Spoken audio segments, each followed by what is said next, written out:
औज़ुबिल्लाहिमिनश्शैतानिर्रजीम बिस्मिल्लाहिर्रहमानिर्रहीम अस्सलातु वस्सलामु अलैका या सय्यदी या रसूलल्लाह व अला आलिका व अस्हाबिका या सय्यदी या हबीबल्लाह। अस्सलामु अलैकुम व रहमतुल्लाहि व बरकातुहू। नाज़रीन, आज मैं आपसे जो बात शेयर करने जा रही हूँ, आज मैं आपसे जो वजीफ़ा शेयर करने जा रही हूँ, वो बहुत ही अहम हवाले से है।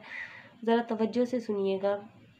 वो लोग जो किसी न किसी बात की टेंशन ले रहे हैं या उनको किसी बात की टेंशन है कि उनके ख़िलाफ़ कोई साजिशें करता है या उनके ख़िलाफ़ कोई ऐसे अमल करता है और वो नहीं जानता कि मेरे साथ ऐसा क्यों हो रहा है और कैसे हो रहा है और कौन कर रहा है। आपके ख़िलाफ़ कोई कुछ कर रहा है और वो आप अपने ऊपर ज़ाहिर करना चाहते हैं, तो उनके लिए आज का मेरा वजीफ़ा है। इंशाअल्लाह ताला इसकी बरकत से जो भी बंदा आपके ख़िलाफ़ कुछ करेगा आप पर ज़ाहिर हो जाएगा।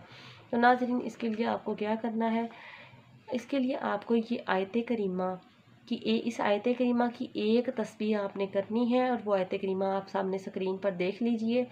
और इस आयत करीमा को आपने रोज़ाना एक तस्बीह करनी है। रात को सोने से पहले आपने यह तस्बीह पढ़नी है। इंशाअल्लाह ताला चंद दिनों के करने से आप पर तमाम बात वाज़िया हो जाएगी। आपके ख़िलाफ़ जो भी इंसान होगा वो ज़ाहिर होकर आपके सामने आ जाएगा। इंशाअल्लाह ताला आपकी तमाम मुश्किलात हल हो जाएंगी।